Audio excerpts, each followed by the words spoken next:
Hi, I'm Clara, and this is the Practice with Clara podcast, where we go into yoga philosophy and how it makes your life better. Subscribe to the podcast.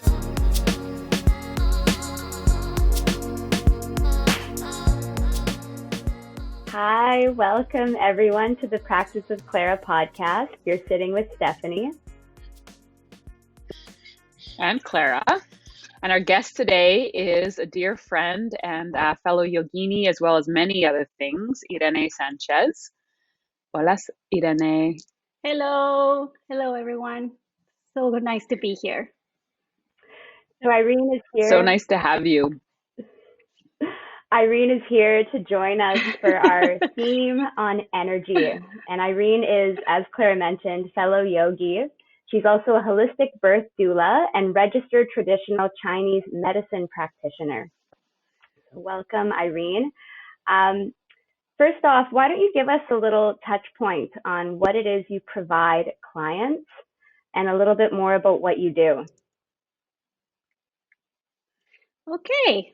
Well, again, thank you for the invitation, for being here. I'm so excited to share this space with you guys and to share whatever that it is that I do. And so I am, like Stephanie said, I am a traditional Chinese medicine practitioner, acupuncturist. I am also a birth doula, and I am also a body-mind therapist, and I teach Qigong.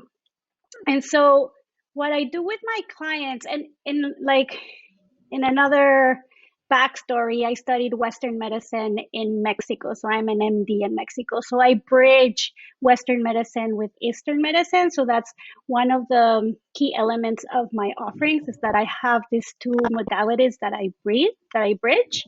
And I'm also from Mexico. So that's why my accent, if you were wondering where I was from. Soy Mexicana. I've been in Canada for 13 years. And it's been an amazing journey, the healing arts, being able to go through this journey of healing for myself and to be able to support others. And so the way that I support others is I don't consider myself a healer. I consider myself a facilitator of healing. So I create spaces for people to feel safe in their own vessel, and so that they can go deep into their own healing journey. And a lot of what I want to create is a container for them to find holistic ways to achieve healing in all dimensions of their human experience. So that's a little. That's wonderful. And I'll just say that I've known Irene, I think, for 10 years. I was trying to figure out how long we've known each other.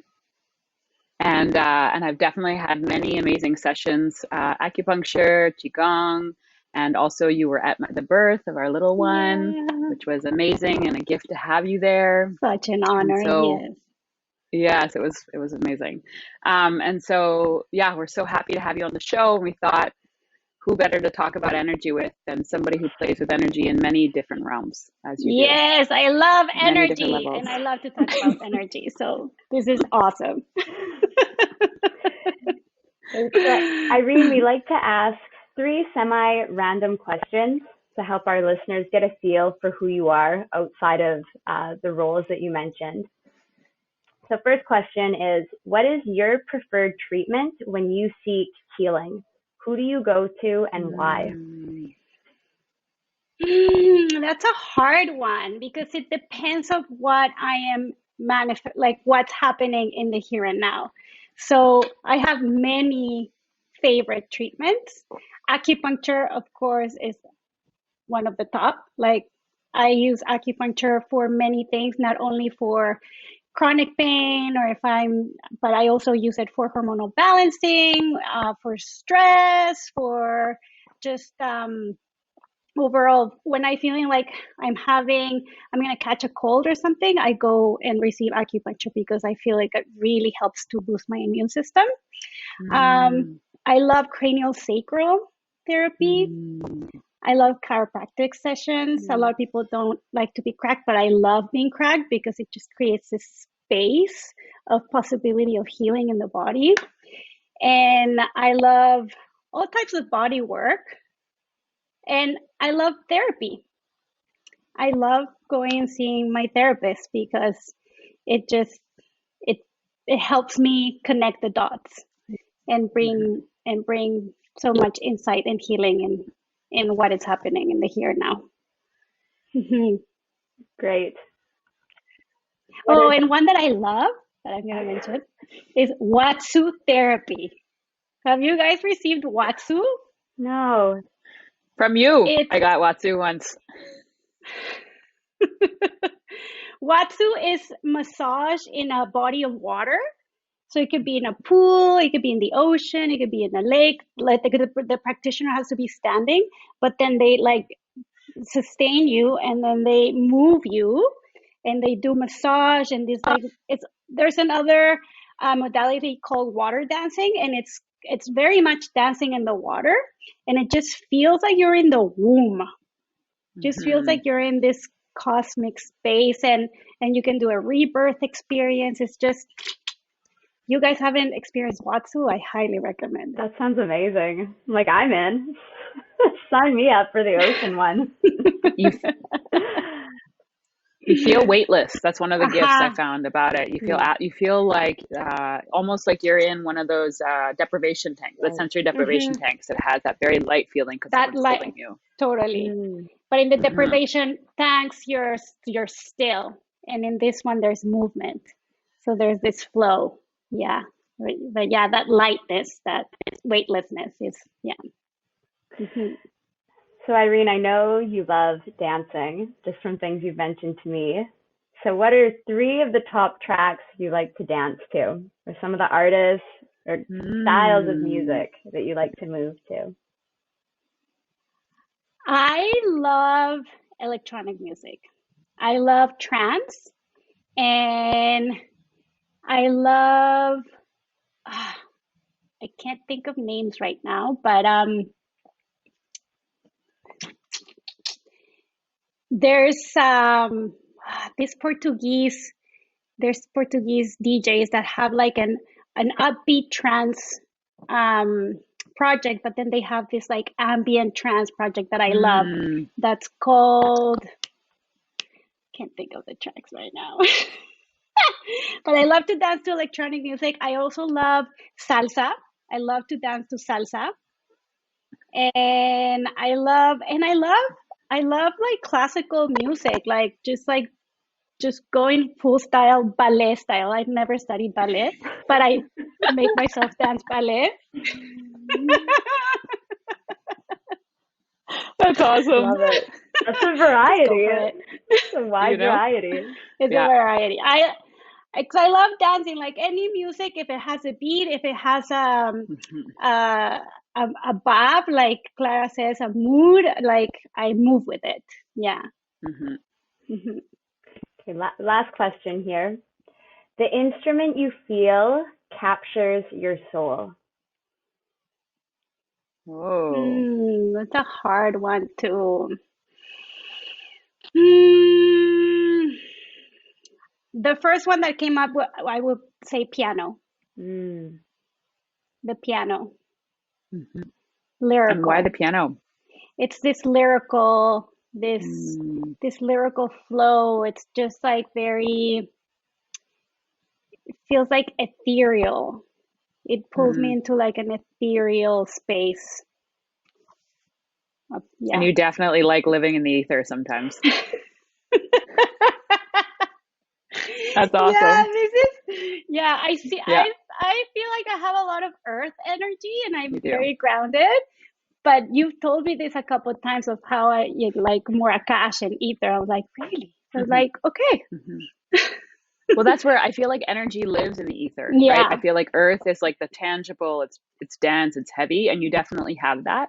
But I think you like to play in the energy world, which is the ethereal. It's the thing that you cannot see but experience. Like I am a psychonaut. That's one of the things that I really like to explore in this human experience, is the different alternate states of consciousness through different tools. One of them yoga, meditation, qigong, or even spirit plants, and that's like the Akash energy of like the consciousness and the spaciousness, and the void and the potentiality of everything. Yeah. So yeah, I am very connected to that. So I was hoping to land in the theme of our talk. Each of you could give your definition of what energy is, and a little bit in how you work with it for yourself. Mm. Mm. I'm going to tell a story. Great. Okay. It's a story with Irene. So we were in Thailand maybe 9 or 8 years ago. Yeah. I can't remember. I think it was 8 or 9 years ago. 2011, Yeah, when was that? I think it was. Okay. So 9 years ago. Perfect. Okay. Yeah. So 9 years ago, I was teaching a 200-hour teacher training, and Irene came for the yoga teacher training. And we were on day 15 of the training. I have a 25-day training, and I think we only had one day off, and we hadn't had that day off yet, I'm pretty sure. And the energy in the room was really heavy. It felt like a lot of people were going through a lot of their own kind of transformation or their own personal, like they're going deep into their journey. And it came to me in this moment that we had to chant this Kundalini mantra as a group. And I had done it before. It's a healing Kundalini mantra. And I've done it with other groups before and loved it. And but I hadn't taught it in a while. And so, do you remember this, Irene? I think I'm Okay. getting, yeah. Okay. I thought you were okay. to tell a completely different story, but okay. Yeah. Here we go. So we're it was with my business partner Carolyn, and I pulled Carolyn aside and I was like, Carolyn, I think we need to do this mantra. It feels really heavy in the room. She's like, great, like let's go for it. So we come back into the room and I get everybody to write down the words of this mantra. There's only a couple of words. And then I say, okay, we're all going to sit in a circle. And then if at any point you feel like you need some healing, you sit down in the center or you lie down in the center of the circle and you receive the mantra from the group around you. And we had two people who were very sick, like physically ill. And so they definitely, like we said, we recommend you starting to lie down. And if you want to lie down the whole time, that would be great. So a couple of people go into the center. We start to sing this mantra. And as we're singing the mantra, I'm starting to feel the energy, not only in the room, but we're in a jungle. So the place that we were in was this beach that's on Koh Phangan that's also deep in the jungle. So the room itself was in the jungle with screens all around it. So there's like almost like no windows. And all of a sudden, I'm getting chills just thinking about it. All of a sudden, I start to feel the jungle awakening. And as we're chanting, because what's happening is that we're opening a portal of energy. Other energies start coming towards and it felt like it was, I'm getting like my hair is standing on end. It was like, I felt like the jungle woke up energetically. And I was like, oh my goodness. And I'm like, and I can feel like literally it's like I'm starting to shake. And Irene was on the other side of the circle. And two other of my friends were on the four sides. So we actually were holding the four directions without even knowing that we were holding the four directions. But there were four people around the circle. And all of a sudden, it felt like it was standing room only in the shala, because all this energy was trying to enter our circle. Okay, all this, like, I wouldn't say it was dark energy, but it was definitely energy that was attracted to this portal and wanted to enter the portal. And it felt like the four of us, without even talking about it, kind of energetically became pillars, and we wrapped ourselves energetically around the circle so that these energies wouldn't come in. And I remember I felt like I was almost being pushed from the back of how much energy was trying to enter. And I was like, it was intense. And people in the center were like, having very, very strong transformational time. So there was like crying and, things were moving. And it was probably one of the most intense energetic experiences I've ever had in my whole entire life.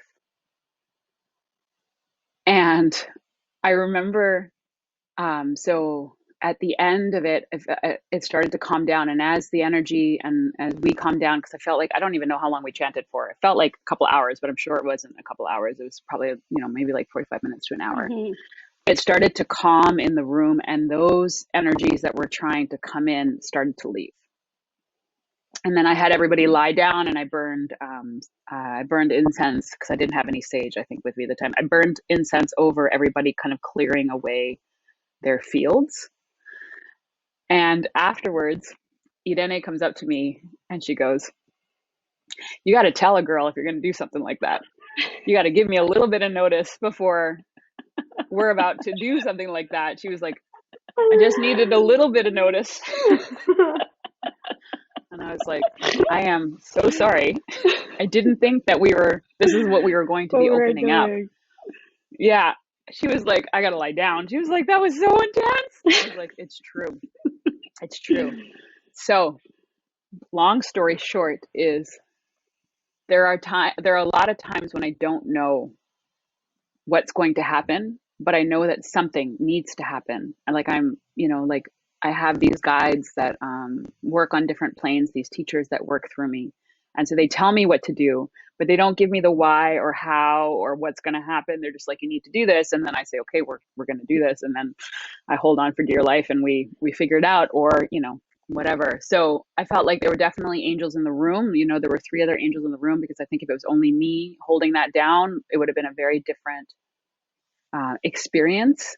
But I felt like this guide who told me we need to do this knew that there were other pillars who could hold the energetic portal for us to move, for the energy to move through in a safe way, and also to protect the people in the center of the circle, because I think that's essentially what we were doing. There were a lot of vampire energetic beings who were trying to come energetic, in and eat it up. Was very and there was also some beautiful energy. There were some ancestors there. There was also some energy there that was very, very bright and holding space with us. But there was also like some pretty aggressive, that kind of energy.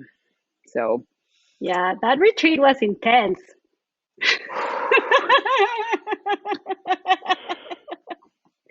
It was amazing. It was so, yeah, but a lot of things happened in that retreat. Yeah, a lot of it did like shamanic events. Yeah. I called my dad after that, and I was like, "I've been initiated into the shamanic energy community." I was like, "Today was the day I was initiated." Pretty hardcore. Brought some people with me who didn't know they were coming, but we all went for it. Oh man. So that's my relationship to energy. Oh, well, thank you for that story, Clara. For those memories, they're like precious, and like precious. important events, important initiations of like, okay, these things can happen. So now how can we hold space and cultivate our vessels, keep cultivating our vessels so that we can keep showing up in circumstances like that? Because like you say, you never know when these things are going to happen. So you need to be prepared basically always. And my relationship to energy, I work with energy every day because in Chinese medicine, you're working with meridians, which are energetic channels, and also with Qigong, which is energy management. And then also through meditation and other types of spiritual practices where you tap into different energies. So energy is what we are. Energy is everywhere. Everything's energy. So if you go to basic physics, it's like this is potential energy. This solid thing is potential energy. Everything is energy. And if you go in a tantric model, everything is energy and consciousness. So for me, in that model of Tantra, it's Shakti. Energy is Shakti and consciousness is Shiva. So for me, energy is very much related to Shakti. And the primordial Shakti is this void, this kunji, this base where everything is created. And then from there, different levels of energy are created that are the 5 primordial Shaktis, or the 5 primordial elements that correlate to the elements in Taoism and to the elements of yoga and Tantra. So we can relate to energy in different levels. It depends on which level you want to relate to. And one of the things why I love what I do is sharing what I do is because through acupuncture and qigong, like people come for very physical things. Like people in the mainstream, they're not very aware of energy. They're very aware of the density of the world, the physical world. But when they come to receive acupuncture and you use a little needle to like move energy and it doesn't even hurt, and then like the pain is gone, it's like, what was that? It's like magic, but it's not magic. It's energy management. And with qigong as well, it's like getting people to feel energy. I've experienced friends and clients and patients that the first time that they feel energy, they get spooked. They're like, whoa, what was that? I was like, that's your energy. And so I love giving people these little glimpses of realization that this world is not as solid as we believe, that there's more dimensions of reality than this world, if it's the physical world that we all live in. And then the more aware that you are of your energy, then you can tap into more subtle realms that take you into the realms of the spirits of the plants, the spirits of nature, and then to angels and enlightened teachers, liberated beings. So there's so many levels in the energy realm that you can tap into and play with and dance the lila. Yeah, so that's my take on energy. This is great. Both were very great answers, very insightful. I wanted to talk about the Vayus a little bit. Clara, if you could give our listeners kind of a little piece of what the Vayus are, the different currents of energy that move through the body. And then, Irene, if you could relate it to how you're moving energy in acupuncture. So talking to maybe some of the meridian lines or some of the treatments that you do to release not just the physical blockage, but like you're saying, like bring lightness to an area that feels really dark and heavy.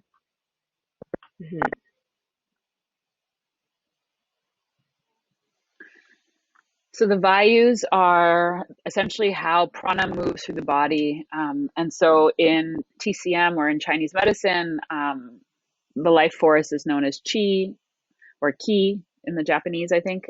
And then in India, we call this prana. And so Vayus are essentially how energy moves through the body. And so there are 5 ways that energy moves through the body. The first way is how we take in energy, right? Drawing it in literally into the body. I'll just move it through, and then it kind of, again, like think of it like moving through your digestive tract. So there's also another way of energy of drawing in towards the center of the core or drawing from the core outwards. Think of it like circulation would be another way to think about it. Another way that energy moves through is down and out, the way that you eliminate. So energy moving from the middle of you down and out of you. And then the last way is up from the heart or from the center of you up towards the head and out into the world. And so I'd be so curious, actually, because I don't think, Irene, we've actually ever talked about it in terms of in Chinese medicine, like, do they have a correlation to Vayus? I'm sure. It's different. I feel this speaks to me of subtle anatomy, right? Like the different channels that we have in the energy body. So there's different levels of anatomy in the subtle body, in the energy body. So we have the physical body and then we have the energy body, but the energy body has a more subtle and a more dense. And the more dense is related to the acupuncture meridians and to the dantians. So that's more connected to the physical. And then we have the nadis and the chakras that is more related to the subtle, because that's more the bridge to your dream body and your soul and your spirit. So then the energy moves different in different systems and in different channels. And with the acupuncture channels, we have the 12 main meridians, and then we have the 8 extra meridians. So the 12 main meridians are related to our internal organs. So the heart meridian, the small intestine meridian, the stomach meridian, the spleen meridian, etc. And so those meridians, it's very cool because they have a clock. So they move, they have a clock. So every 27 minutes, the chi moves through all your meridians and through all your organs. So, and then also every 2 hours, every 2 hours, one meridian has like the most energy at that time. So it's moving, but then it's like focusing on that meridian or internal organ or element, if you want to see it in elements. So then it has an internal clock. So that's how the energy moves in the meridians, which is very cool. And then the eight extra meridians are the first meridians that are created when the baby is conceived. These are the first meridians that are created, and then from there the other 12 are developed. But the first ones, the primordial meridians, are these 8 extras, and it's the governing meridian, which is the main yang channel, the conception channel, which is the main yin channel, and then we have the belt meridian and the chung meridian. And so these meridians are very much related to a substance called Jing in Chinese medicine, which is related to essence. And this is the energy that we acquired from our parents and from the cosmic energy that we received when we were born. So it's very much related to our karma, to what we come to do in this world. So these are, it's called prenatal Qi. It's the energy that we received when we were conceived. And these meridians help to process and integrate that Jing and that essence. And then we have the 12 extras, which is more related to postnatal Qi, which is the energy that we receive in our everyday life, the food that we eat, the water that we drink, the relationships that we have, is the energy that we're cultivating every day. And if that energy is strong, then our Jing stays strong. But if our lifestyle is not optimal, we start using the essence, the Jing, from the prenatal, and then we start to get sick and imbalances start to happen. So yeah, so it's a little bit different, the concept of the process of energy in the meridians and how we utilize them in this model. So Irene, when Clara shared her story about your time in Thailand, you mentioned to her, and then also in your comment afterwards, that one needs time to prepare before moving into such an experience. So I'm curious how each of you prepare in order to hold space for those types of transformations. And it can be a preparation that you do each day to manage energy, or when you're doing larger circles or events. Like what are some of the techniques you use to prepare? What does that mean?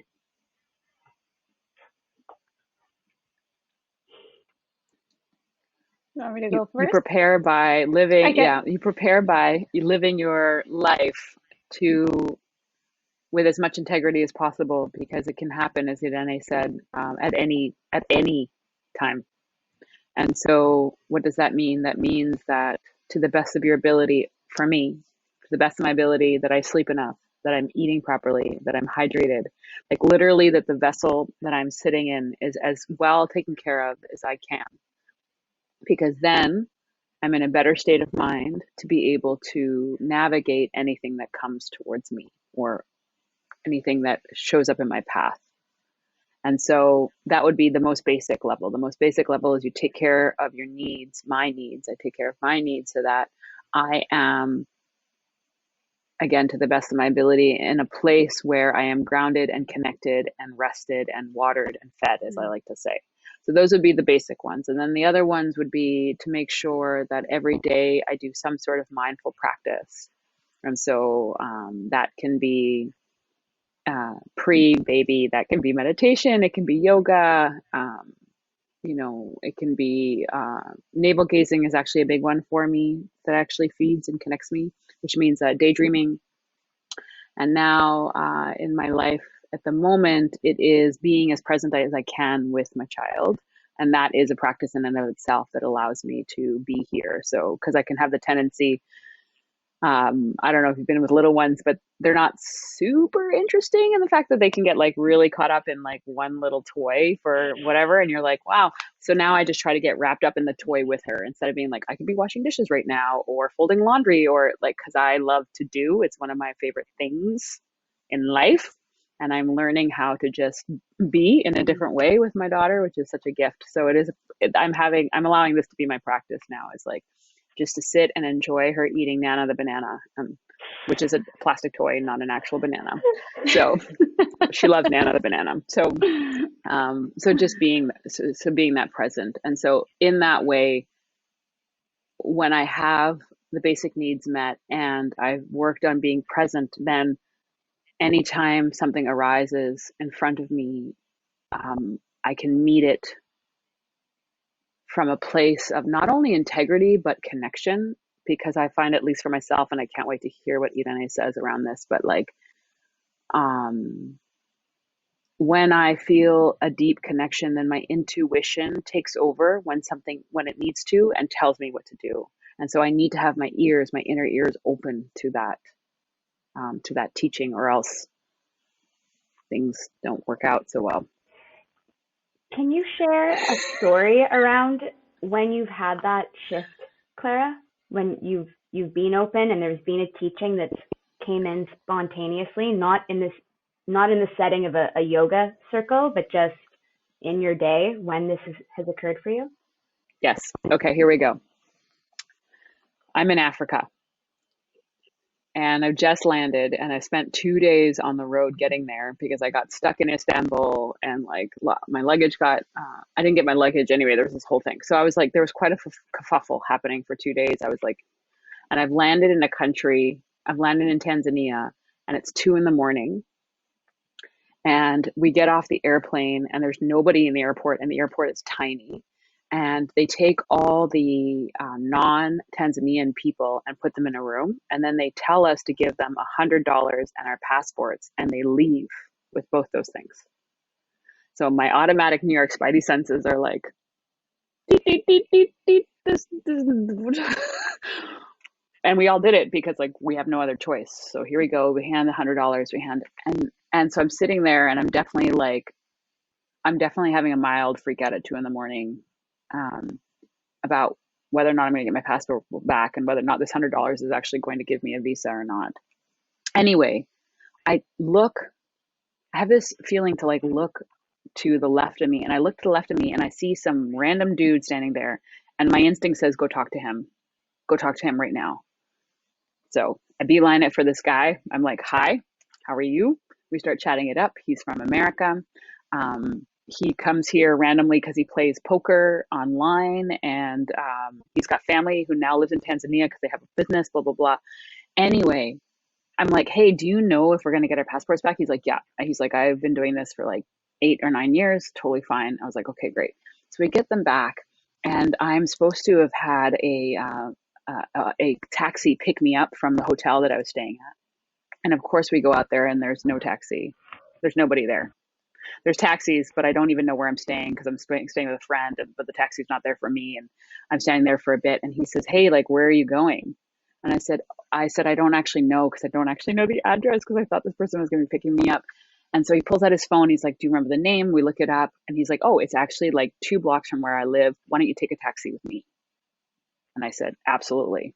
So we get into the car, and as we're getting into the car, I always have like a bag that has my passport and all the things in it. This is a longer story, but here we go. And I always usually put stuff like that. I always keep stuff like that on me. And he was like, yeah, you need to put everything in the trunk, because a lot of people get carjacked on this road that we're about to go on. So everything goes into the trunk just in case. And I'm like, okay, get into the car, put my passport again away from me, which is like, and we drive, and he's like, I'll take you to the hotel and see. So we go to the hotel, and nobody opens the door. Like, there's nobody at the front desk. There's no, like, everything's locked. And I'm like, okay, what? And he was like, if you want to, you can come stay with me. Like, I don't, I know this is kind of weird. And I was like, and I'm sitting contemplating like whether or not to do it. And then my friend comes out because she realized that I was probably gonna be there at that time. And I say thank you to him and meet up with my friend. And so that to me is a very strong, that is a story of intuition. Like, my intuition told me to go talk to some random person. Like, he didn't look like anybody. Like, he didn't look like anything in particular, you know what I mean? But it was just like, you need to go talk to him right now. So I was like, beeline, go, And so that to me is being connected to angels and, my intuition and the guides that took me, because I definitely would probably still be at that airport.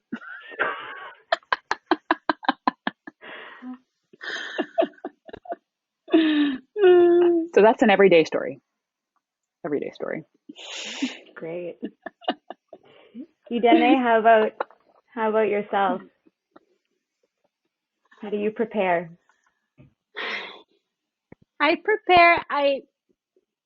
That's a great story, Clara, by the way, the passport thing. Like, I'm like that too. Like, I need my things with me. Like, there's no way I'm gonna let them go. So get it, sister. But I totally agree with what you were talking about, how we need to take care of our vessels. And that's something that is really, really important for myself as well. Like, I'm seeing patients every week, and I find that, again, when you're taking care of your basic needs, you're strong, you're healthy, and you can show up for people. And then on another like more energetic, esoteric, spiritual realm, I find having times of being in the quiet is really important for me, because I am an introvert extrovert, so I can be very social and I love connecting with people, but I can get saturated. So I really need to like retreat in order to just get all those brain activity settled and ground. And I find these days a lot of the ways that I do that is going out to nature and just hugging a tree, sitting and meditating next to a tree, talking to plants, just connecting to plants, just being in that stillness of nature, contemplating the water. I am very, very blessed that I live in the sacred ancestral land of Squamish Nation.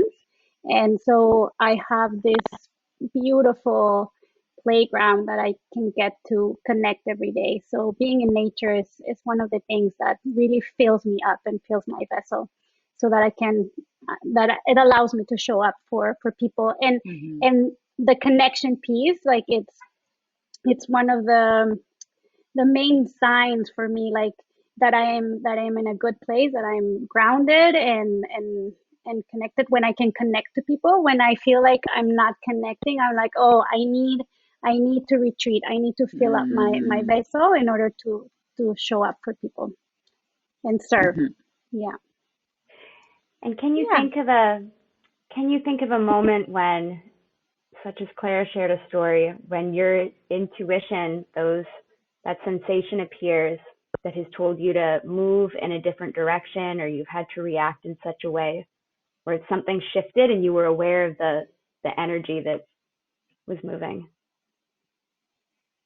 Yeah, I feel like I get those glimpses every day with my patients. It's this intuition of they need a certain plant, or they need to work with a certain plant, or they need to read this book, or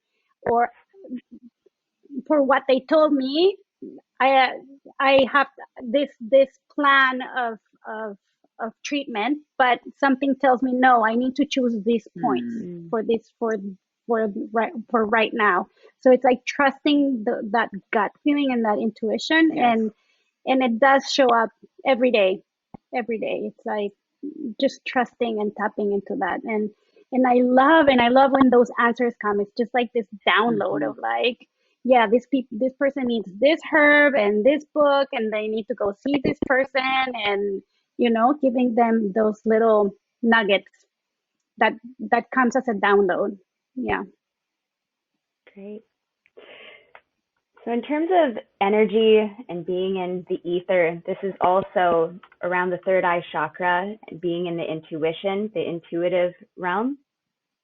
And one thing I wanted to get each of you to touch on is some of the visualization practices that you use with your clients or students, because I've done visualization with both of you in different forms.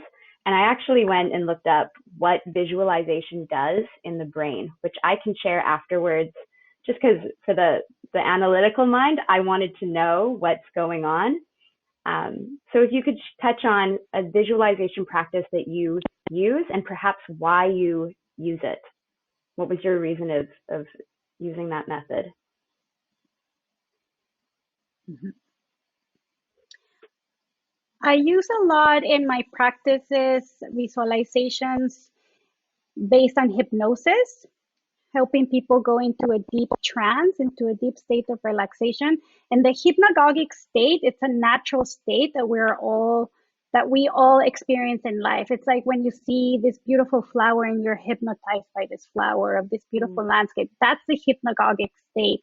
And when you get someone to go into those deep levels of consciousness, there's more possibility of repatterning or reprogramming in the nervous system and in the programs. And I love to use images, and I love to use something called eidetic image. And what this does is that it's an integration of all the mind. So we were talking about this earlier with Steph. It's like using the analytical mind, the oniric mind, which is the mind of symbols, but then also the body wisdom, the wisdom of the emotions and feelings. And when you put those three minds together, you create the intuitive mind, which is connected to the big self, to this big inner knowing.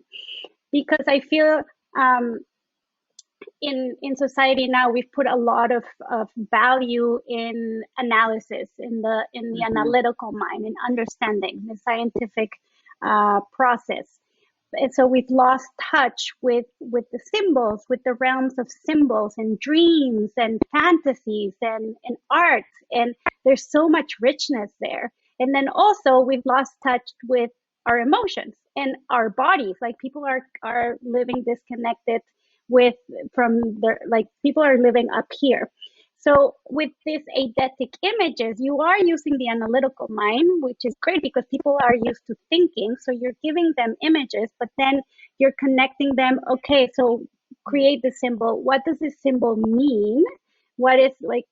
Tell me more about the description, and then what does this image? What emotions does it evoke? What sensations in the here and now does it evoke in your body? So start making those reconnections of the body and the mind. And once you bring all those three, then you create this whole experience of totality and wholeness. Love it. That was very rich. Very many. Reminds me of the koshas. So rich. We talked about the koshas in a past discussion, but the layers of the physical body, right? Then you have the intuition body, the emotion body, the mind analytic body, and then the bliss body. That's probably in the wrong order, but that's linked to what you're saying. Totally. Yeah, it's the same in a different language. Exactly. And now what was the question again? I got so wrapped up in where you took us, Irene. I can't even remember I was like, how did we get here? I mean, amazing. I was like, yes. How do you use visualizations? I think was the question. I was with you on all the layers. That was amazing. I hope I answered correctly or yes. whatever. Yeah. Yes. No, it was beautiful. It was beautiful, but I feel like I was in the imagery that you were giving us in terms of the layers of the mind. I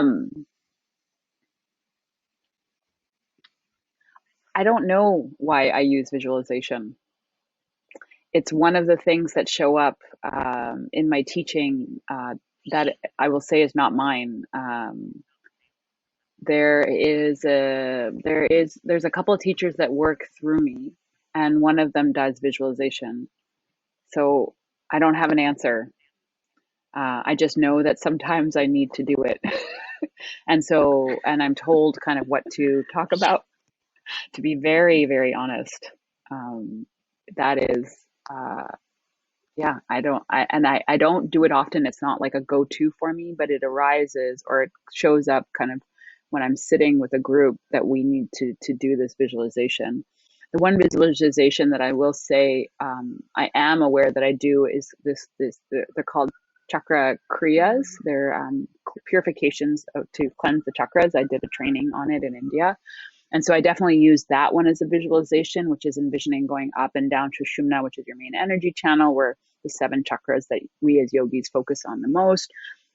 And so that is one visualization, but I do a lot of other visualizations of like moving out into the world or connecting to people that you know. And that is all very spontaneous. And I don't know why. It just feels right, I'll say. So I'm really glad Irene went first, because I feel like she really tied it in there. Really tied it in there.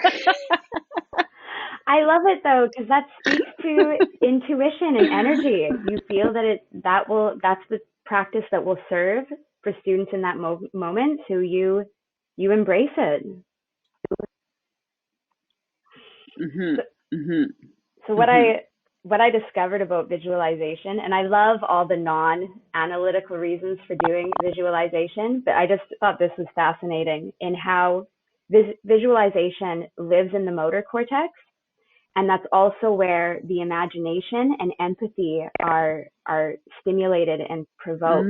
So when we imagine doing things in the world, that strengthens our ability to use our imagination, which this is through mirror neurons, which are strong in children as they're watching the world and they're mimicking what's going on, but it weakens as we age. Yes. So visualization as we get older is important to strengthen the imagination. And then the imagination links to our ability to imagine what's happening for you, for the other, and then extending empathy and having compassion. So it's so powerful for many reasons, but that hit home for me. I was like, wow, I'm gonna start using this in my practices and embracing it when I go teach yoga, because everyone could use more imagination and empathy, no matter what age you are. And can I ask you, Steph, since you've experienced it with us, like what has been the byproduct for you in terms of the experience of visualization? Can I speak to each of your practices separately? Because I've had very different responses. Yeah. With Irene, things were surfacing that I didn't know that were even there. Like we did what's called Yoti and working with symbols. And now hearing you speak, I'm like, oh, there's the oneric, the symbolic mind. So interesting. And I feel like in the beginning, it was my analytical mind working. And then as we kept going, I hit more of a trance and was able to shift into my oneric mind, where it was a subconscious speaking, which was it was so cool. And then afterwards, I think I was high for the rest of the day. I was not in my grounded body. It took a long time to come down. I'm glad I wasn't driving. And with Clara, it was a way to enter my body in a non-visceral way. So we with the chakra washing, I was hoping you would bring that up, Clara, because it's the one I've done with you the most, Sushumna flossing and then coming into the chakras.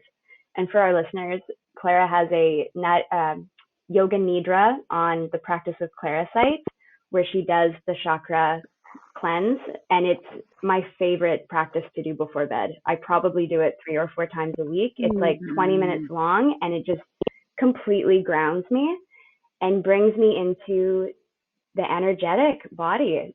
I'm able to leave the physical realm, and especially when I'm anxious, which is why I do it at the end of the day before bed, I just feel, because I can't go for acupuncture every day, right, to release tension. I can't do yoga every day sometimes. So Claire's practice brings me into the subtle body where everything else drops and I'm able to just rest, I guess, is the ending point there, is ground. Yeah. Mm-hmm. Mm-hmm. So let's talk a little bit about the idea of Shakti being the primordial energy, the container. We touched on this a little bit in the beginning. And the 80 Shakti method, because Irene is a sponsor for the 30-day challenge that we're hosting, and she's gifting through the raffle a 60-minute session with the 80 Shakti method. Correct me if I'm saying that wrong. Adi or Adya? Yeah, Adya Shakti. Great. Or Adi Shakti. Yes, you can give us a little touch points on what this method is and what students can expect. Yeah. So Adi Shakti method was born from the integration of all the different modalities that I have studied for the past 20 years. So it's bridging from Western medicine to Chinese medicine to body-mind therapy to all the spiritual practices and traditions that I've been studying for the past 20 years. And a lot of them has been yoga and tantra. So I merge a lot of tantric meditations, like the one that we did with Steph is called Yoti, which means divine light. But I also bring in Taoist practices and in the way of Qigong and Taoist visualizations and meditations. And then I also use a lot of herbal medicine as well. So I work a lot with plants.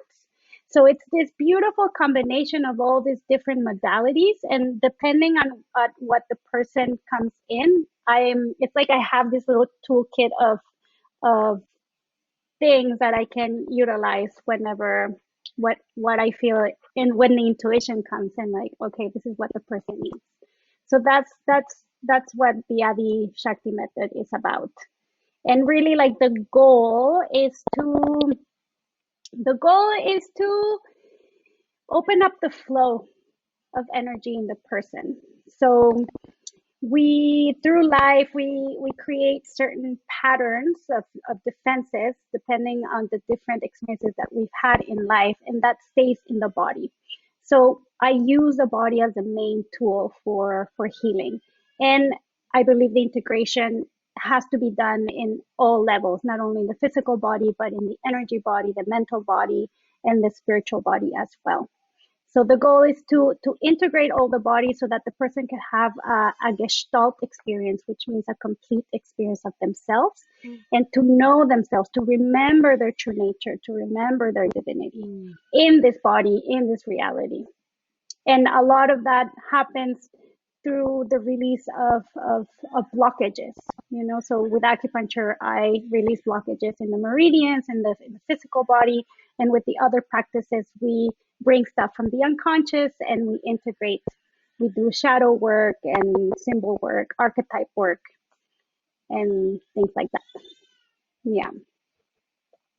So cool. It's going to be awesome. Whoever gets the appointment. I will just say, as somebody who's worked with Irene, is you never know. What I love about it is working with you is so many different with so many tools in your belt. It's like so fun to kind of show up and play, because that's what it generally feels like, where we do sometimes a little qigong, depending upon what you feel like is needed. And so it's a surprise of healing. Yeah, for sure. And to touch about this piece about play, because I feel like a lot of people take healing super seriously and like we have to work. And yes, there is uncomfort. You touch pieces of uncomfort when you are going through healing, but to remind ourselves that there's so much joy also in this life, and that it is important to play and to bring this light energy as well, without being afraid of the shadow, without being afraid of going deep into yourself. So to know that, that I hold that space as well. Great. So my last question, is around who your teachers are, in the sense that in order to kind of work within the energy field, I feel that there's a lot of trust that needs to happen, because at least in my own process, when I first started kind of dabbling in this realm years ago, you question it because not many people have this language. They're not talking about it. So it's not as, I can't go talk to certain friends about this kind of work. So who were the people that really validated your experience and gave the space for you to learn and engage with this kind of world that we live in?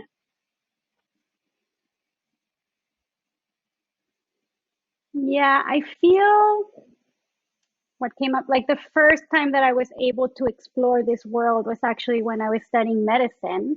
And with my friends, we started exploring psychedelics, and we started to go into this realm of energy with psychedelics. And it was through them, and because we were studying medicine, we had a very scientific brain, and we really wanted to understand. So we were able to like ground it, and we were studying and researching. And so that was like the first time that there was a community that we were exploring the realm of energy.